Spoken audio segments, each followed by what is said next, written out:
Gila nih, penipuan lagi, tertipu lagi, tertipu lagi. Nah, buat yang mencari kerja nih, hati-hati nih. Ada modus penipuan nih. Modus penipuan yang sering mengincar di sosial media kamu. Dengarkan ini dan simak baik-baik ya. Bahkan korbannya sudah banyak. Bisa kerugiannya mencapai puluhan juta hingga ratusan juta. Ingat ya, hati-hati dengan penipuan jenis ini. Nah, sekarang pemerintah lagi efisiensi anggaran. Imbasnya adalah banyak pegawai yang magang atau pegawai-pegawai yang bukan ASN itu kena imbasnya. Dan banyak juga nih perusahaan-perusahaan atau IO-IO yang berhubungan langsung dengan pemerintah ini di-cut sehingga mengakibatkan banyaknya pengangguran. Nah, hal ini sering dimanfaatkan oleh para penipu di sosial media ya. Jadi, misalkan kalau kita searching atau mencari lowongan pekerjaan, nah ini nih akan keluar nih aplikasi ini atau ajakan penipuan ini. Penipuan apakah itu? Yaitu penipuan survei ya. Nah, biasanya mereka kalau misalkan tertarik, biasa mereka dimasukkan ke dalam grup yang ada di Telegram. Di dalam grup Telegram itulah mereka dikasih tugas-tugas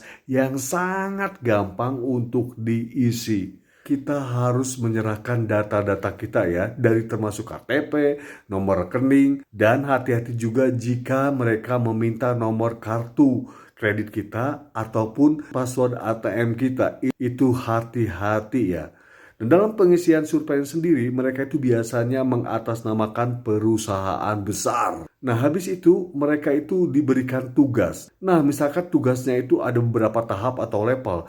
Misalkan tugas pertama itu dia harus mengisi survei dari angka 1 sampai angka 6. Dan setelah itu, setelah tugas pertama selesai, dia akan mendapatkan uang. Misalkan uangnya Rp150.000. Dan itu benar, emang ditransfer. Tapi setelah itu, orang itu akan mendapatkan tugas kedua. Tugas kedua itu misalkan dari nomor 7 sampai dengan nomor 15.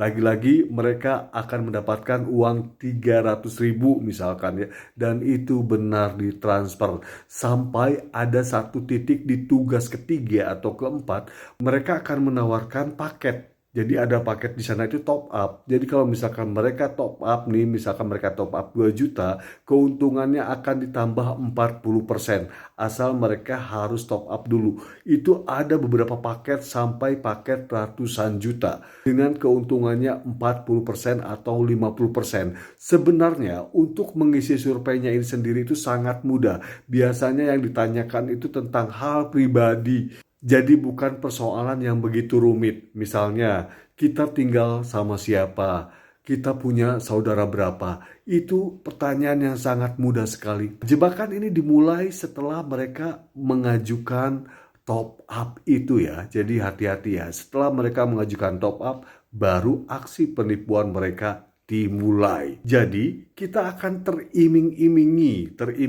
dengan top up yang semakin besar kita mentop up, semakin besar kita keuntungannya. Hati-hati, di sini adalah jebakannya. Mereka biasanya memainkan psikologi manusia. Pada dasarnya sifat manusia itu rakus. Pada dasarnya sifat manusia itu haus akan kekayaan. Nah, disinilah psikologi mereka benar-benar kena. Apalagi di zaman sesulit ini untuk mencari uang dan pekerjaan pun sangat susah. Sehingga mereka itu kalau misalkan tidak punya uang, mereka akan meminjam kepada siapapun dengan alasan akan diganti setelah pencairan nanti. Hati-hati ya, jangan sampai tertipu dengan lowongan pekerjaan mensurvei yang gak jelas ini ya. Nah, sekarang itu lagi marak banget ya, lagi marak penipuan tentang survei-survei ini ya. Yang jelas kalian hati-hati ya, pokoknya bijak dalam menggunakan sosial media. Jangan tertipu dengan iming-iming keuntungan besar, padahal itu adalah penipuan. Hati-hati ya, silakan dikomentari ya buat yang pernah mengalami hal ini, di komen ya, hati-hati ya.